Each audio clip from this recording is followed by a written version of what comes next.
Shalom saudara, memasuki bulan ini kita memperingati hari Jumat Agung dan hari kebangkitan Tuhan Yesus atau Paskah.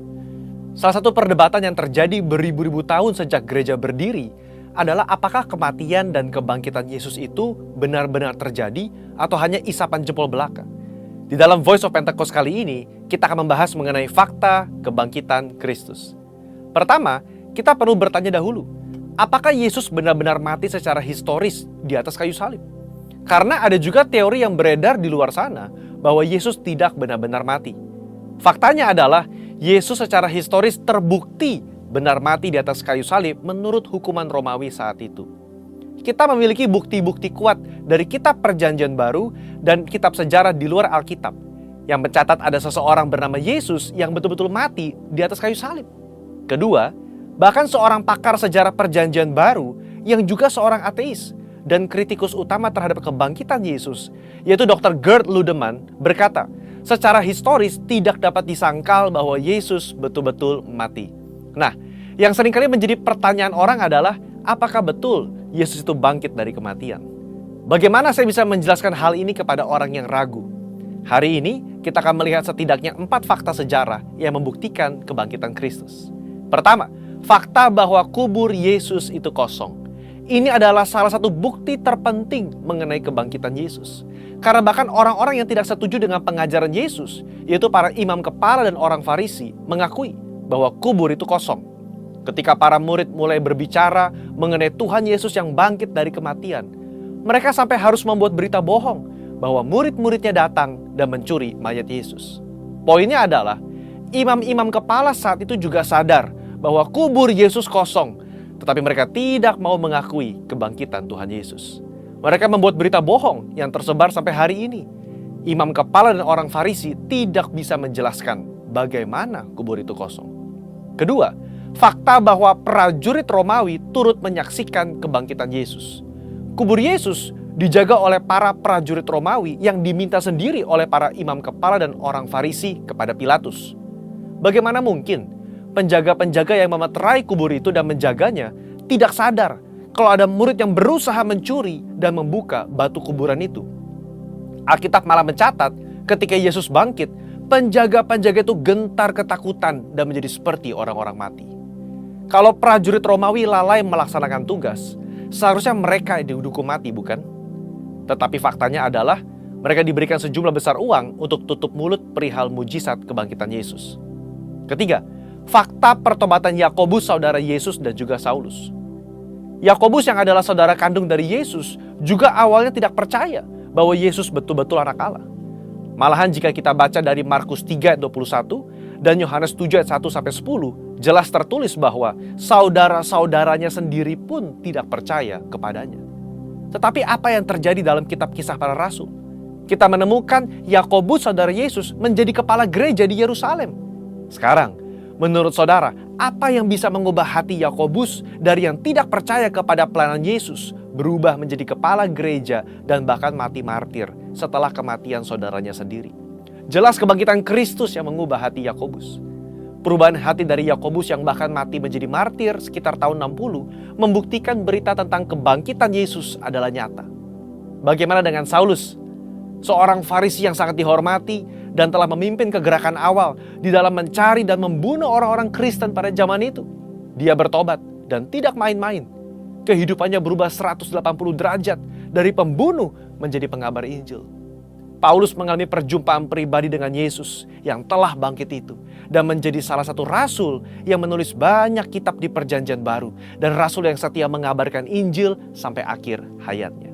Yang keempat, fakta dari banyaknya saksi mata yang menyaksikan kebangkitan Yesus Kristus.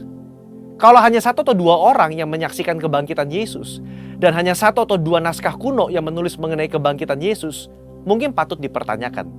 Tetapi Yesus tidak menampakkan dirinya hanya kepada 1 atau 2 orang, tetapi kepada banyak orang. Kutipan Paulus di dalam 1 Korintus 15 ayat 5-7 yang adalah kredo atau pernyataan iman gereja mula-mula dan dibacakan dari minggu ke minggu jelas menyatakan bahwa Yesus menampakkan dirinya kepada Petrus, kepada murid-muridnya, kepada lebih dari 500 saudara sekaligus, kepada Yakobus, dan kepada semua rasul. Dalam tulisan-tulisan Injil Matius, Markus, Lukas, dan Yohanes, kita menemukan cerita yang mendukung kredo gereja mula-mula tersebut. Luar biasa bukan? Akhirnya saudara, kita sebagai orang percaya perlu menyadari bahwa bukti-bukti tentang kebangkitannya menguatkan bahwa Yesus itu bangkit. Seperti gembala kita Paniko berkata, jika Yesus tidak bangkit dari kematian, maka sia-sialah kepercayaan kita. Bukti sejarah hanya membantu untuk menguatkan iman kita, tetapi tidak menjadi dasar iman kita. Berbahagialah setiap kita yang percaya namun tidak melihat. Amin. Tuhan Yesus memberkati. Saudara, untuk penjelasan lebih lengkapnya dari tim teologi kami, silakan klik link yang ada di atas atau scan QR Code yang tersedia. Sekali lagi, Tuhan Yesus memberkati.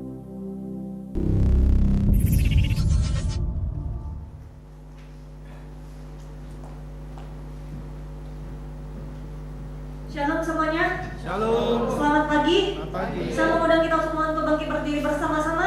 Berikan tepuk tangan terbaik untuk Tuhan kita yang luar biasa. Haleluya. Bilang sama kanan kiri, kau sungguh luar biasa. Kau sungguh luar biasa. Haleluya. Berikan tepuk tangan lebih meriah lagi. Mari kita satukan hati di dalam doa. Syakara barata kala barata kala basyikila barata kala barata kala barata kala.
Terima kasih Tuhan, di mana Tuhan pada hari ini Tuhan kami bisa merayakan kebersamaan Tuhan bersama dengan Engkau Tuhan, bahwa Kau bangkit Tuhan bagi kami semuanya Tuhan di tempat ini ya Bapa.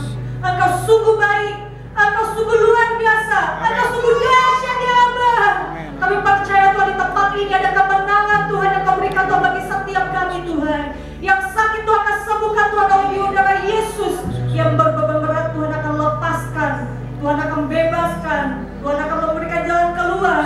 Bahkan Tuhan akan menghibur setiap kami lewat Roh Kudus yang Tuhan berikan bagi setiap kami ya Bapa.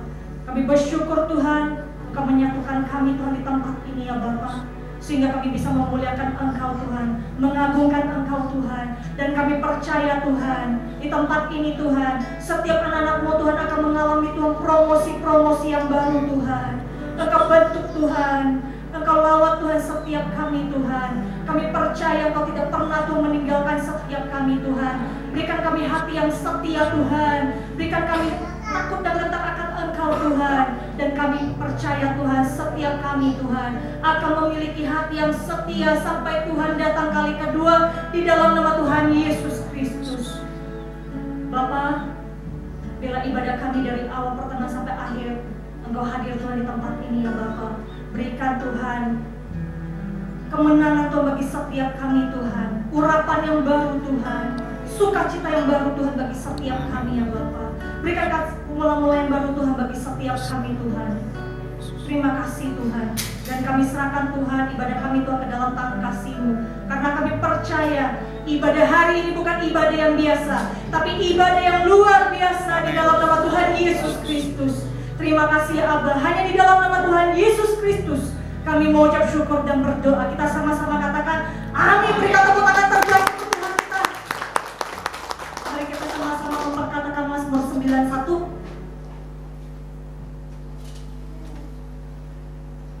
Dalam lindungan Allah, orang yang duduk dalam lindungan yang maha tinggi dan bermalam dalam naungan yang maha kuasa akan berkata kepada Tuhan, tempat perlindunganku dan kubu pertahananku, Allahku yang kupercayai. Sungguh dialah yang akan melepaskan engkau dari jerat penangkap burung, dari penyakit sampar yang busuk. Dengan kepaknya ia akan melindungi engkau, di bawah sayapnya engkau akan berlindung. Kesetiaannya ialah perisai dan pagar tembok. Engkau tak usah takut terhadap kedahsyatan malam, terhadap panah yang terbang di waktu siang, terhadap penyakit sampar yang berjalan di dalam gelap, terhadap penyakit menular yang mengamuk di waktu petang. Walau 1000 orang rebah di sisimu dan 10.000 di sebelah kananmu, tetapi itu tidak akan menimpamu. Engkau hanya menontonnya dengan matamu sendiri dan melihat pembalasan terhadap orang-orang fasik. Sebab Tuhan ialah tempat perlindunganmu, yang maha tinggi telah kau buat tempat perteduhanmu. Malapetaka tidak akan menimpa kamu, dan tulah tidak akan mendekat kepada kemahmu. Sebab malaikat-malaikatnya akan diperintahkannya kepadamu untuk menjaga engkau di segala jalanmu. Mereka akan menatang engkau di atas tangannya, supaya kakimu jangan terantuk kepada batu. Singa dan ular tedung akan kau langkahi. Engkau akan menginjak anak singa dan ular naga. Sungguh hatinya melekat kepadaku, maka aku akan meluputkannya. Aku akan membentenginya sebab dia mengenal namaku. Bila ia berseru kepadaku, aku akan menjawab. Aku akan menyertai dia dalam kesesakan. Aku akan meluputkannya dan memuliakannya. Dengan panjang umur akan kukenyangkan dia, dan akan kuperlihatkan kepadanya keselamatan daripadaku. Amin. Haleluya. Hari ini adalah hari kemenangan bagi setiap kita. Amin. Mari kita bersukacita di hadapan Tuhan. Haleluya. Yuk, mari kita sama-sama tepuk tangan kepala kita.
Engkau memang Yes, haleluya. Berikan tepuk tangan lagi untuk meriam Tuhan.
Pentakosta ketiga adalah pencurahan Roh Kudus yang dahsyat di zaman now, melebihi yang terjadi di Asusastre. 2.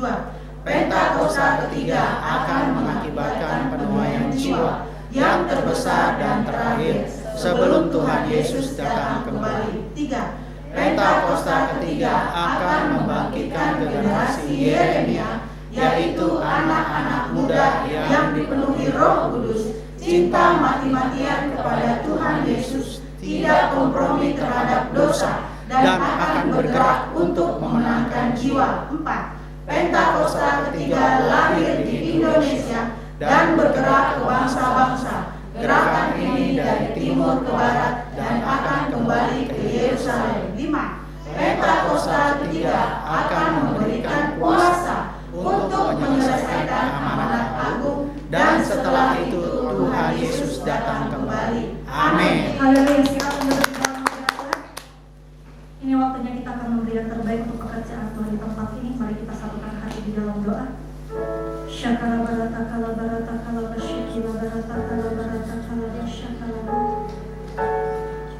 Kami bersyukur Tuhan, Kau memberikan kami kesempatan dan wadah Tuhan untuk sehingga kami bisa menabur Tuhan tempat ini ya Bapa. Kiranya Kau berkati Tuhan setiap teman-teman akan memberi Tuhan, baik akan memberikan Tuhan persepuluhan, persembahan khusus, persembahan ucapan syukur. Setiap teman-teman akan memberi Tuhan, Engkau kembalikan Tuhan 100 kali lipat Tuhan ke lumbung setiap anak-anak-Mu ya Bapa. Bapa, kami mau memberi dengan sukacita yang berasal daripada Engkau, hanya di dalam nama Tuhan Yesus Kristus. Kami mengucap syukur dan berdoa, haleluya, amin. Mari kita siapkan hati kita untuk menyembah Tuhan, untuk memuliakan nama-Nya, dan kita akan mendengarkan isi hati Tuhan pada pagi hari ini.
Yesus, domba Allah, mulia nama-Mu.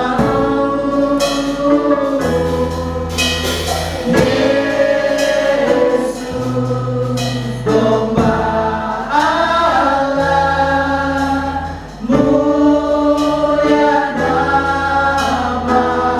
Yesus domba, Yesus domba Allah, mulia nama-Mu.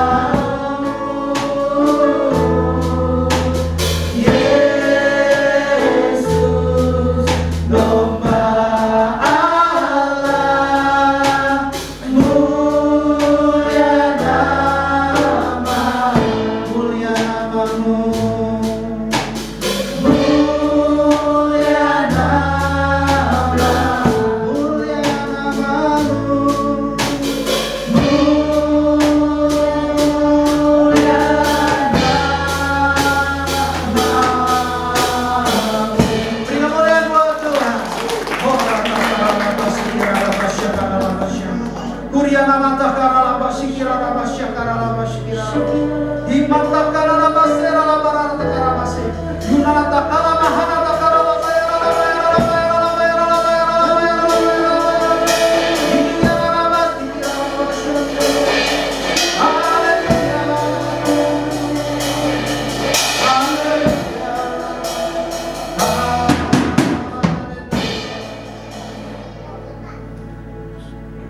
Hari ini kami memperingati kemenangan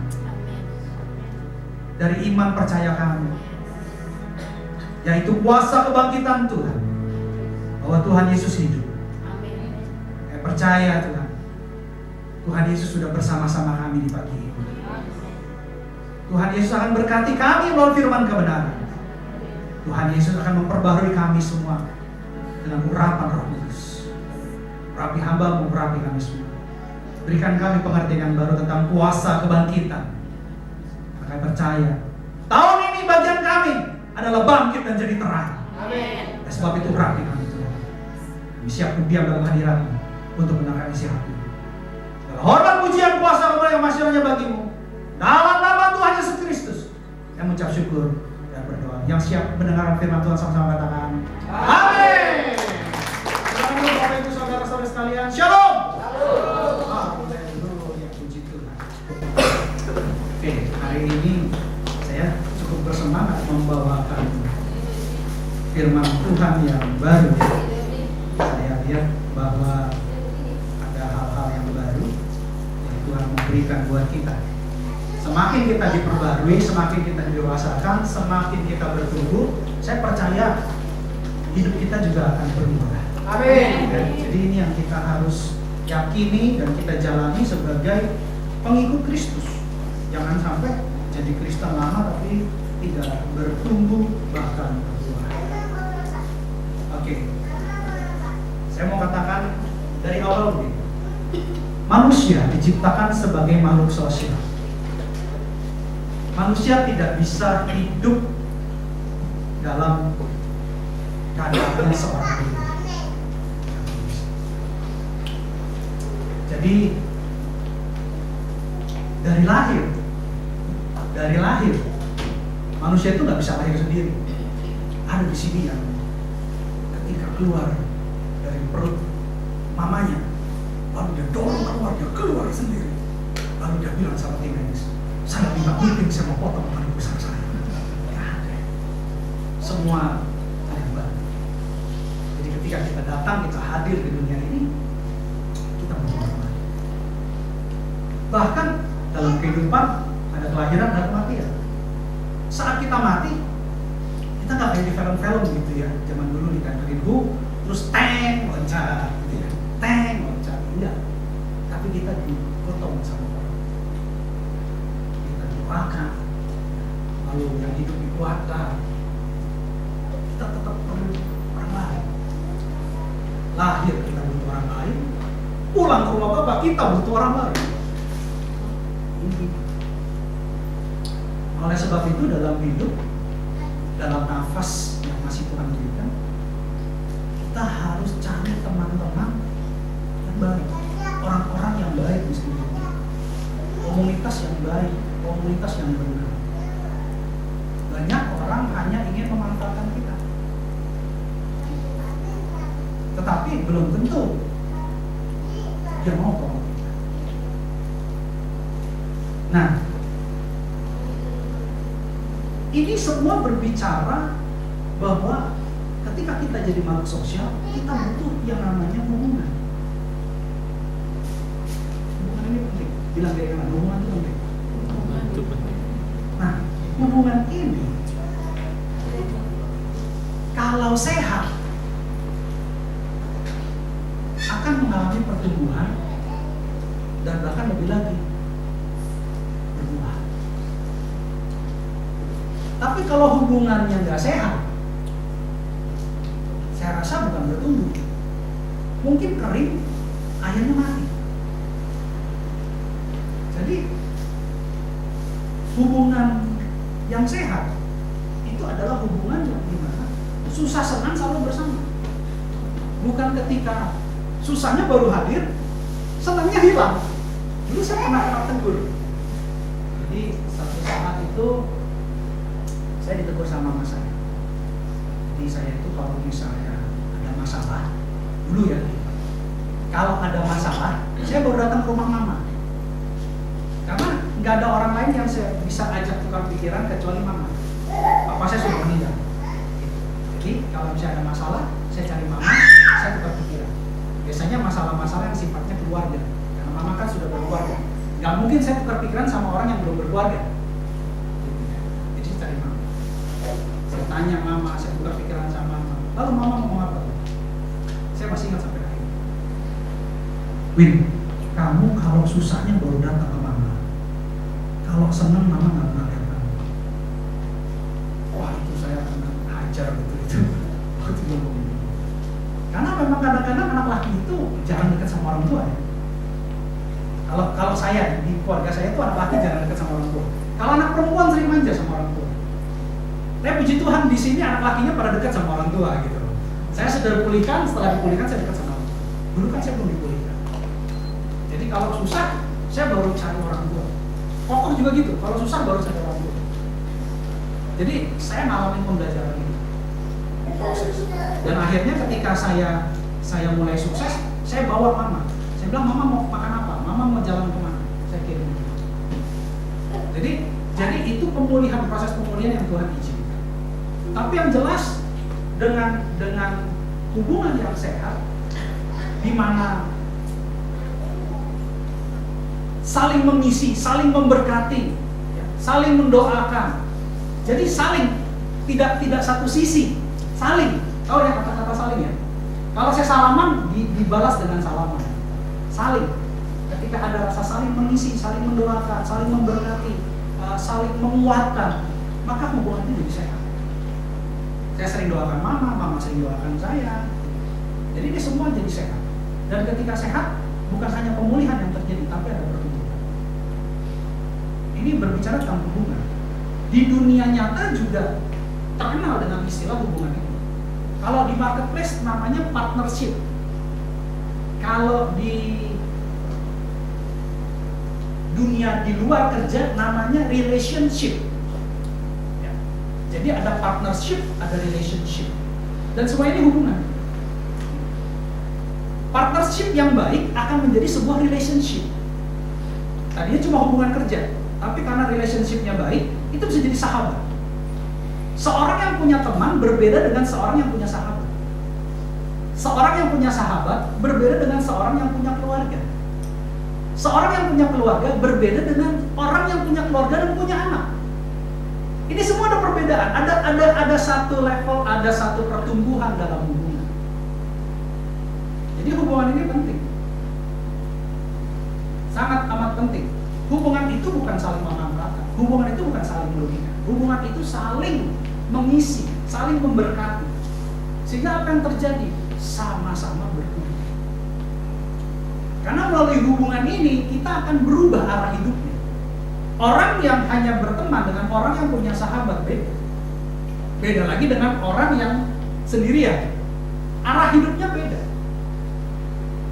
Orang yang punya teman, sekedar teman, berbeda dengan seorang yang punya sahabat. Kalau sahabat, dia susah pun dia ada di situ. Dia senang pun dia ada di situ. Dia nggak senang sendirian. Itu seorang sahabat. Dan pola pikirnya beda, arahnya beda. Kalau orang sibuk seperti apapun, ketika sahabatnya susah, dia pasti ada di situ. Sesenang-senangnya seorang sahabat, dia akan ajak sahabatnya menikmati kesenangan itu. Sahabat. Kalau teman kebanyakan pada saat senang dia datang, pada saat susah dia hilang. Itu teman. Kalau sahabat sakit dia ada di situ. Ya. Ada jeda iklan sebenarnya. Jadi kalau sakit dia ada di situ, dia senang ada di situ, gitu. Dia susah ada di situ, gitu. Itu seorang sahabat. Sekalipun dia sibuk, sekalipun dia dia nggak ada waktu lagi, dia sendiri juga lagi ada kerjaan, ada urusan, tapi dia tetap berikan waktunya untuk sahabat. Saya percaya di sini yang sudah menikah pasti melewati pacaran. Ada di sini langsung dijodohkan tiba-tiba jreng kayak si Yusuf mau nikahnya sama siapa? Lea. Dapatnya siapa? Rahel apa Lea? Yusuf itu pertama kali jatuh cintanya sama siapa? Yang matanya cantik siapa? Matanya indah siapa? Rahel atau Lea? Ayo dong, ini anak GC, anak sekolah minggunya. Rahel. Ya, sama Rahel ya. Oke, terakhir terus ketemunya sama siapa? Sama Lea. Kaget gak dia? Ada di sini yang nikah kaget? Saya kan bilang ini kok, tapi ini gitu. Nggak ada ya. Nggak ada di sini. Patahan apa Tuhan Yesus nggak ada ya. Berarti semuanya lewat pacaran. Lewat pacaran. Nah sekarang saya tanya, ini jujuran. Ini Mbak saya ngomong. Pada saat pacaran pernah sibuk gak?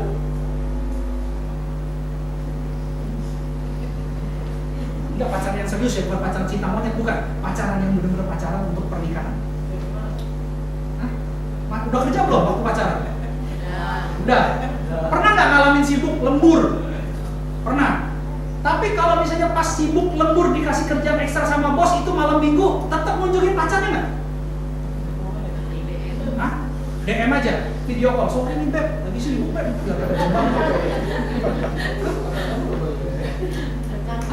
Tergantung. Nah kalau misalnya si cewek bilang, aduh ya aku kangen, bener deh yang aku pengen kamu di sini. Walaupun sibuk lembur gitu datang nggak?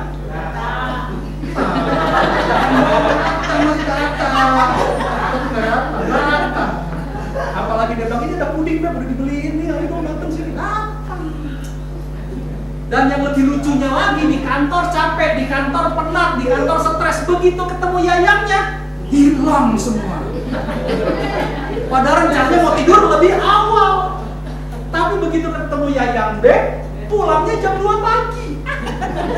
Sampai orang tua yayang Beb banting panci, dia nanti tidur jam 2. Orang, papa suruh pulang loh katanya. Kan gitu. Artinya apa? Ketika hubungan ini dijaga dengan baik, ada hal-hal yang baik. Bahkan saya percaya yang tadinya suka belanja boros, ketika dia sudah mulai punya hubungan baik, dari pacaran punya komitmen ke sebuah pernikahan, akhirnya punya tanggungan. Karena hidupnya sudah berubah, sudah bukan lagi menjadi satu, bukan lagi menjadi satu orang, tapi jadi satu pihak dalam pernikahan yang kudus, dua orang. Ada wanitanya yang menjaga uangnya, ada istrinya yang menjaga uangnya. Pola hidupnya, arah hidupnya sudah berubah. Gitu. Yang tadinya beli goreng-gorengan cuma sendiri, makan di motor sambil nikmatin makan, sekarang enggak, beli goreng-gorengan dibawa ke rumah buat makannya rame-rame. Pola pikirnya sudah berubah, arah hidupnya sudah berubah. Itu semua karena hubungan. Nah sekarang dibalik, ini yang indah-indah. Sekarang tiba-tiba ditolak. Pacaran 3 bulan, bulan keempat ketahuan selingkuh. Sedih. Katanya orang bilang patah hati. Ada yang sudah pernah lihat hati yang patah? Belum. Padahal katanya patah hati. Tapi kalau gambarnya pecah hati, bukan patah hati, benar nggak? Hatinya retak gitu kan? Ada panahnya ya? Oh, bukan ya, panahnya patah ya? Panahnya patah. Jadi kalau kita mengalami hal yang tidak baik, apa yang terjadi? Waduh, saya kira itu frustasi. Yang nggak sakit pun harusnya kerja jadi sakit, alasan sama bos. Ya. Makan nggak enak, tidur nggak nyenyak, gitu ya. Mati takut, hidup ogah, serba salah itu. Apa yang terjadi? Frustration, idle, vakum, nggak bisa ngapa-ngapa. Jadi ini juga mempengaruhi hal yang nggak baik. Artinya hubungan itu penting. Nah sekarang apa yang Roh Kudus mau berikan di tema kebangkitan Paskah ini, makna kebangkitan Paskah? Roh Kudus kasih tema begini: tahu, kenal, dan dekat. Tahu, kenal, dan dekat. Sekarang saya mau tanya, di sini ada yang tahu Jokowi? Tahu ya presiden kita ya? Serius tahu? Tanggal lahir kemarin. Lo enggak ada tadi katanya tahu, gimana sih? Tanggal lahir benar berapa? Di sini ada yang tahu Pak Niko? Tahu. Pak Niko sekarang umur berapa? Tapi kita bisa cari tahu kan? Dari autobiografi Pak Niko kita bisa cari tahu. Dari tanya-tanya orang kita bisa tahu. Di sana ada cewek cakep loh. Di sana ada cowok ganteng loh. Kita sudah dengar beritanya dan kita tahu. Tapi kita nggak pernah ketemu. Kita cuma dengar ada cowok ganteng, ada cewek cantik. Di sini ada anak-anaknya Tuhan yang rohani. Keren lagi kan? Itu kan di luar. Kalau di sini kan bukan hanya cantik secara luar, bukan hanya ganteng secara luar, tapi hatinya dibakar. Dia dalam di sini. Tapi kita hanya tahu, kita nggak kenal. Wah, tapi saya pernah lihat sekali loh. Pernah loh sekali salaman, kenalan pernah loh. Iya, cuma sekali lihat. Habis itu ketemu lagi nggak? Nggak ketemu lagi. Berarti itu cuma sekedar kenal. Sudah tahu, sudah ketemu, sudah salaman, sudah kenal, sudah kenalan, gitu ya. Tapi belum dekat. Nah, kunci ini diberitahu sama Roh Kudus. Tahu, kenal, dan dekat. Karena kita semua tempatnya seharusnya ada di surga. Apa hubungannya Pak surga dengan tahu, kenal, dan dekat? Apa hubungannya? Ada hubungannya. Ayo kita bahas hari ini dan saya percaya kita semua pulang diberkati. Coba buka Yohanes 17 ayat 3. Yohanes 17 ayat 3.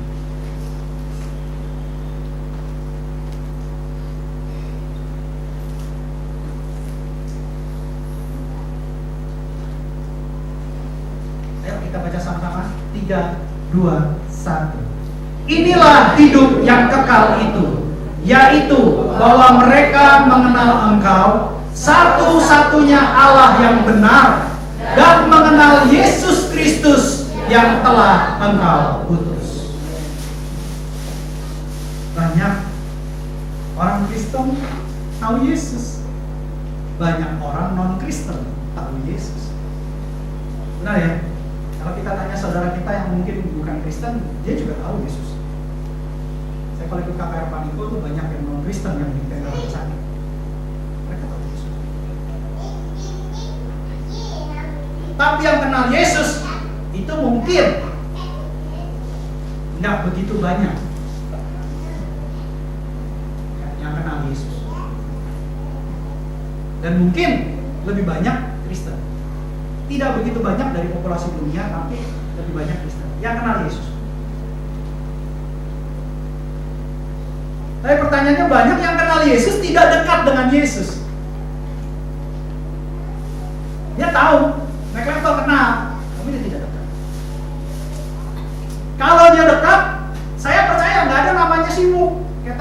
pacaran.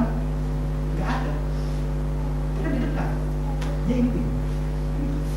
Nggak ada yang namanya capek. Kenapa? Kalau ketemu Yesus tuh enak loh. Kadang-kadang melalui lagu punya penyembahan, kita tiba-tiba nggak sadar cucurin air mata. Disitulah beban kita diangkat. Pada saat kita ada masalah, kita dengerin khotbah, tiba-tiba ada jalan keluar. Disitulah jawaban dari sorga. Kadang-kadang proses diizinkan, kita mulai bertanya-tanya, kenapa proses diizinkan? Tapi Tuhan jawab. Disitulah cara Tuhan.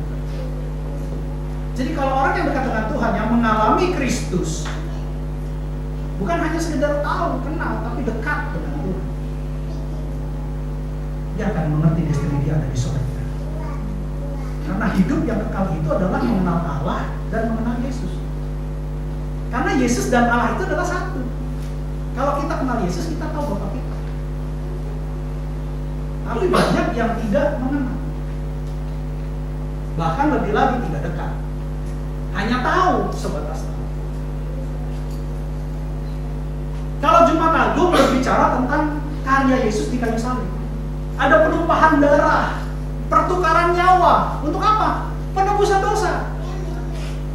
Dosa kita ditebus. Karena tanpa pertumpahan darah nggak ada penebusan dosa. Sakit kita ditanggung. Itu karya di kayu salib. Tapi hari ini kebangkitan beda lagi. Kebangkitan itu berbicara tentang kemenangan atas kuasa maut. Ya, beda ya. Kuasa maut apa? Dosa. Kuasa maut adalah kematian. Ya, dosa, upah dosa adalah maut. Kuasa dosa adalah maut, adalah kematian. Kuasa iblis itu adalah kematian. Kematian kekal selama-lamanya. Yesus sudah menang atas maut. Itu menyatakan bahwa Dia punya kuasa mengalahkan maut. Itu kemenangan sesungguhnya. Jadi kita bukan hanya sudah diampuni, tapi dalam proses pengudusan kita akan jadi satu dengan kebangkitan, yaitu di sorga. Ini makanya kuasa kebangkitannya ini penting. Nah, makanya hidup kekal itu kita harus kenal Yesus, karena Yesus sudah bangkit, Yesus sudah mengalahkan maut. Dan ketika kita jadi satu dengan Yesus, kita juga akan mengalami kebangkitan bersama Yesus. Nah, sekarang pertanyaannya bagaimana aplikasinya, Pak? Ini kita sudah ngerti sekarang. Hidup kekal itu kita bukan hanya tahu, bukan hanya kenal, tapi harus dekat. Ya. Hubungan itu bukan hanya sepihak. Hubungan itu bukan hanya sewaktu-waktu baru hadir. Hubungan itu ya selamanya. Yesus itu bukan hanya sebagai Tuhan, Guru, Bapa Sorgawi, tapi Yesus juga sebagai sahabat. Berbicara hubungan. Ya. Kita akan masuk dengan pembelajaran Paulus. Filipi 3 ayat 10 sampai 14. Kita akan belajar. Karena pulang dari tempat ini kita tahu tempat itu di surga. Filipi 3 ayat 10. Demikianlah firman Tuhan. Yang kukehendaki ialah mengenal Dia dan kuasa kebangkitannya dan persekutuan dalam penderitaannya, di mana aku menjadi serupa dengan Dia dalam kematiannya. Ayat 11. Supaya aku akhirnya beroleh kebangkitan dari antara orang mati. Demikian firman Tuhan. Katakan amin. Kalau kita lihat di ayat 10, menurut saya kita lihat di ayat 10, ini ada kata-kata yang sangat berarti. Paulus menghendaki mengenal, tahu dan kenal. Tapi lebih daripada itu, Paulus mau mengenal kuasa kebangkitan dan bersekutu dalam penderitaan. Ini kata-kata yang unik, bersekutu dalam penderitaan. Kalau mengenal kuasa kebangkitan, kita mau sama-sama bangkit. Kalau ada kuasa yang bisa membangkitkan Yesus, ketika kita bersatu dengan Yesus, kuasa yang sama akan membangkitkan kita semua. Tapi bersekutu dalam penderitaannya ini apa? Saya jelaskan dulu arti bersekutu. Dulu saya motor, masuk geng motor. Ya, masuk geng motor. Kalau yang Jakarta, orang Jakarta tahu. Namanya CGF, Chinese Ghost Family. Bisa diartikan Chinese Ghost Family, keluarga setan-setan Cina ya, pada saya anak Tuhan. Setan tentang setan. Jadi itu ketemu Tuhan dipulihkan. Jadi waktu geng motor itu kami sering kumpul malam minggu tuh sebelum besok malam minggu gitu ya. Pas Sabtu mau ketemu Minggu itu biasanya Sabtu sore kita udah kumpul di satu tempat. Kita udah kumpul di satu tempat, di satu rumah teman-teman kita, tapi dia orang tuanya nggak gitu care. Jadi kamarnya di lantai 2, kita ngumpul di situ, kita nongkrong di situ. Nanti malam jam sekitar sudah habis makan malam, kita nongkrong di Kemayoran.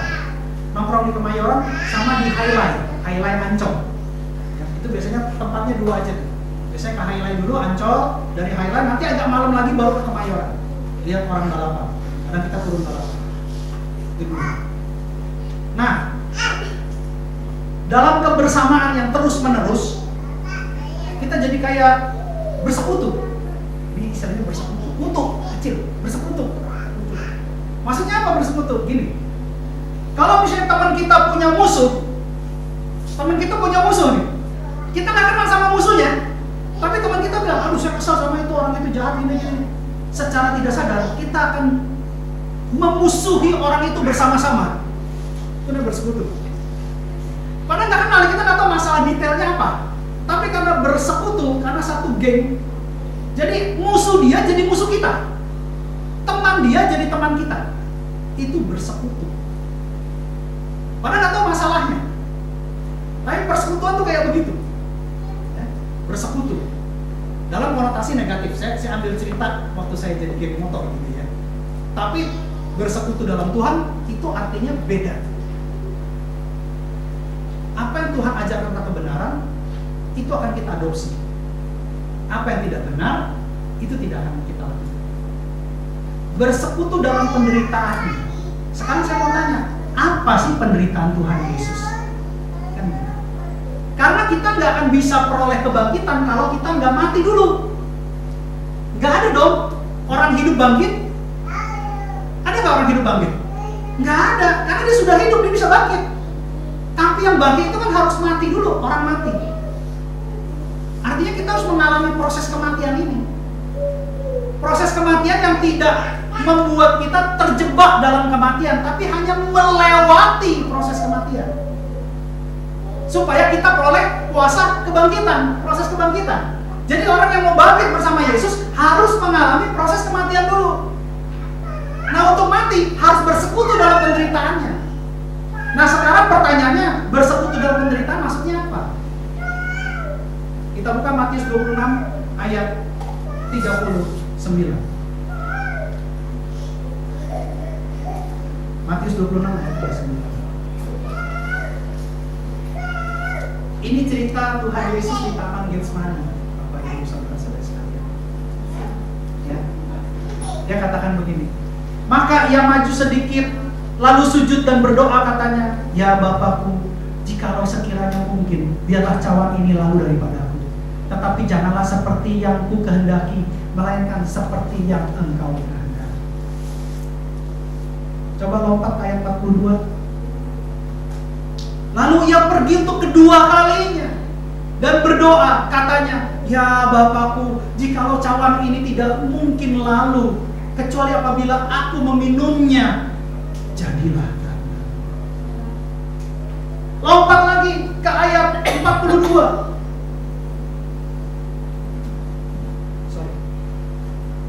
Ayat 44. Nah, 44. Ia membiarkan mereka di situ lalu pergi dan berdoa untuk ketiga kalinya dan mengucapkan doa yang itu juga. Yesus tahu kematian ini rasanya tidak manusiawi. Yesus tahu kematian ini rasanya menyedihkan dan bahkan mempermalukan diri. Dia ditelanjangi, dia sakit secara lahiriah, dia sakit secara batin. Bayangkan luka-lukanya, kepalanya di sini bersobek-sobek, dia pikul salib, dia nggak tidur setelah digantung. tangannya dipaku. Jadi yang menjadi acuan atau yang menjadi tahanan kekuatan ngegantung tubuhnya itu hanya paku di tangan dan di kaki. Sakitnya minta ampun, dia digantung. Jadi untuk menjaga beban tubuhnya itu tergantung di tangan dan kakinya. Itu sakit fisik, Bapak Ibu saudara-saudara sekalian. Belum lagi orang yang lewat, semua orang menghujat dia, mentertawakan dia, meludahi. Dia sudah tahu. Dia bilang kalau boleh cawan ini berlalu. Tapi kalau engkau ingin aku meminumnya, jadilah kehendak. Sehingga di ayat 46, ya, Matius 26 ayat 46 dikatakan begini. Dia sadar, dia bilang gini, bangunlah, dia ajak murid-murid ini. Karena pada tidur, bangunlah, marilah kita pergi. Dia yang menyerahkan aku sudah dekat. Dia tidak lari dari penderitaan ini, tapi dia hadapi untuk ikut turut kehendak Bapa di surga. Ini bersekutu dengan penderitaan. Tuhan ajarkan kita banyak di gereja ini. Gak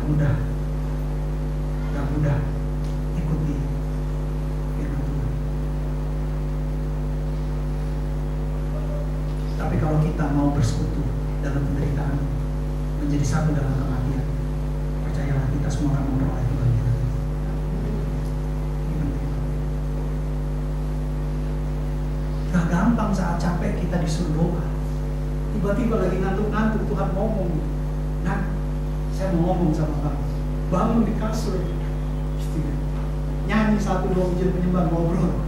Sudah ngobrol, gak bisa tidur lagi. Gak gampang. Disakiti kita tetap mendoakan, gak gampang. Kita diizinkan melihat hal yang tidak baik. Kebohongan demi kebohongan, gak gampang. Teman saya bilang, itu udah jadi gembala.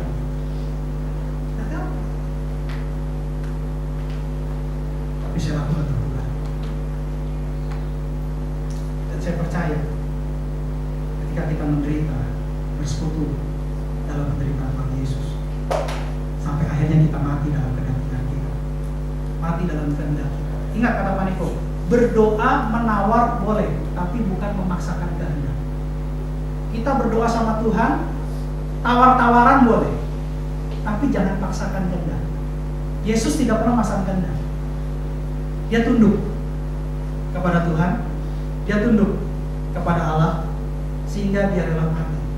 Dan saya percaya kita nggak ada yang sanggup di situ. Nggak segampang itu. Saya kalau lihat film itu berulang-ulang saya nangis, nggak kuat saya. Saya bilang Tuhan begitu baik. Tapi kalau kita mengerti, bersekutu dalam penderitaannya, menjadi satu dalam kematian, maka hari ini kita peringati Paskah yang terjadi 2000 tahun yang lalu. Satu saat nanti kita juga akan bangkit bersama-sama dengan Tuhan Yesus. Ini yang namanya dekat dengan Tuhan. Bukan hanya tahu dan kenal, tapi dekat, intim, menjadi satu. Ini penting Bapak Ibu Saudara sekalian. Memang ikut Tuhan itu bayar harga. Tapi apa yang Paulus lakukan, apa yang Paulus pikirkan, apa yang Paulus pelajari, ini sangat luar biasa. Coba kita balik Filipi 3 ayat 12. Kita lanjutkan. Bagaimana caranya Paulus untuk menjadi ini semua? Filipi 3 ayat 12. Bukan seolah-olah aku telah memperoleh hal ini atau telah sempurna, melainkan aku mengejarnya kalau aku dapat juga menangkapnya, karena aku pun telah ditangkap oleh Kristus Yesus. Kita semua adalah orang pilihan Tuhan. Kita sudah ditangkap sama Yesus, kita sudah dipilih sama Yesus. Tapi bagian kita, sampai hari ini kita belum sempurna. Kita harus mengejar. Kita harus bayar harga. Ya. Ini penting. Sehingga si Paulus bilang ini di ayat 13. Ayat 13, Filipi 3 ayat 13. Saudara-saudara, aku sendiri tidak menganggap bahwa aku telah menangkapnya, tetapi ini yang kulakukan. Aku melupakan apa yang telah di belakangku dan mengarahkan diri kepada apa yang di hadapanku. Lanjut ayat selanjutnya. Dan berlari-lari kepada tujuan untuk memperoleh hadiah, yaitu panggilan sorgawi dari Allah dalam Kristus Yesus. Panggilan sorgawi dari Allah dalam Kristus Yesus untuk kita. Yesus sudah sediakan tempat di sorga buat kita. Amin. Jadi kalau kita mau terima panggilan itu, berlari-lari, kejar, kejar, kejar, dan berusaha tangkap. Lupakan yang belakang. Tapi jangan diulang lagi. Jangan diulang lagi. Hal-hal yang sudah dulu biarkan berlalu. Tidak ada yang tidak pernah melakukan kesalahan. Tapi adalah sebuah kebodohan ketika kesalahan itu dilakukan berulang-ulang. Kenapa saya bilang kebodohan? Karena sorga sudah disediakan buat kita. Kalau kita tidak ambil opportunity itu, kita adalah manusia paling tidak beruntung. Tapi kita bersyukur Tuhan kita hidup. Kita adalah orang yang paling beruntung. Sorga sudah disediakan buat kita. Tuhan Yesus hidup, artinya apa? Firman-Nya itu pasti digenapi karena Dia hidup. Tuhan Yesus hidup, artinya apa? Mujizat yang Dia kerjakan karena Dia masih ada sampai sekarang, itu akan terjadi lagi dalam hidup kita. Karena Tuhan Yesus hidup, Dia pasti datang jemput kita. Ini luar biasa loh. Jangan hanya kita merayakan Paskah tapi kita nggak ngerti gitu makna kebangkitan. Yesus sudah menang atas maut. Kalau kita jadi satu dengan Dia, kita juga menang atas maut. Artinya apa? Kita tidak akan diperbudak oleh dosa. Kita sudah diampuni di kayu salib, tapi untuk menang atas kuasa dosa, kita harus pakai kuasa kebangkitan Yesus. Kebenaran itu bukan dari diri kita sendiri, tapi kebenaran itu ketika kita mempunyai hubungan dekat dengan Tuhan, itu akan terjadi proses. Contohnya apa, Pak?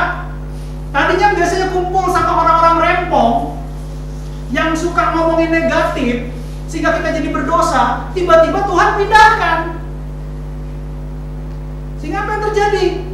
Mulut kita sekarang jarang berbicara negatif. Kok bisa? Karena dekat dengan Tuhan Yesus. Yang tadinya kita mungkin sering terjebak asik pinjol, enak nih pinjol nih, enak nih. Tuhan pisahkan. Caranya gimana, Pak? Yang tadinya suka nawarin minjem uang, dia jadi pengusaha besar, tapi bisnisnya beda karena sudah dipulihkan Tuhan. Nggak ketemu lagi sama kita.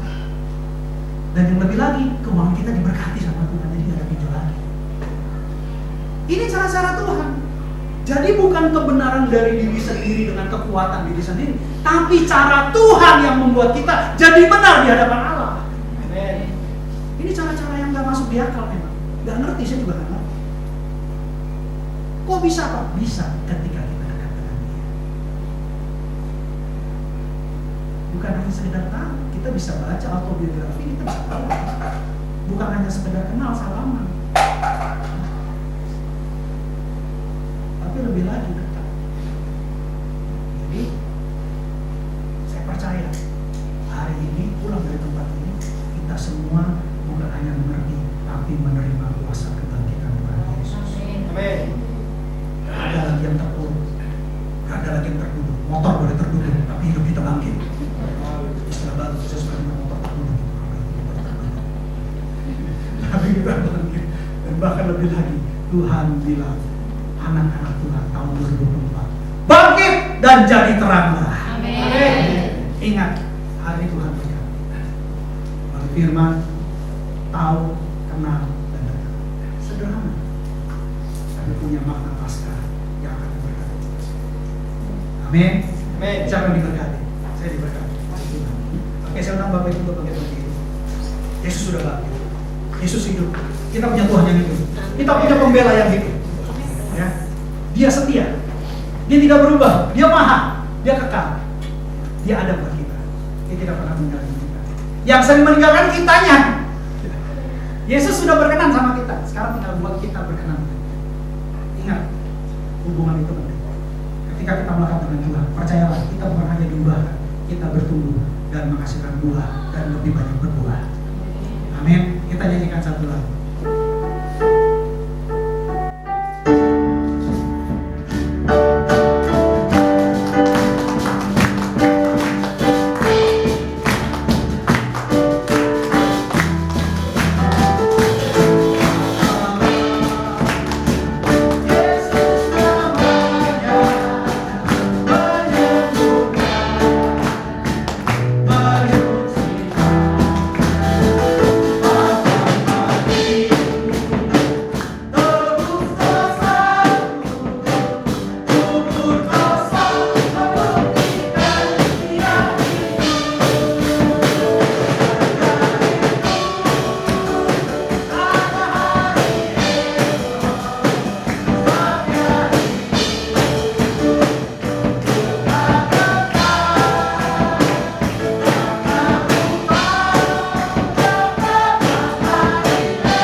firman Tuhan. Kami percaya hari esok buat kami itu ada. Hari esok yang penuh dengan harapan, hari esok yang penuh dengan kemenangan, hari esok yang penuh dengan perubahan, hari esok yang penuh dengan berkat-berkat baru di dalam nama Tuhan Yesus.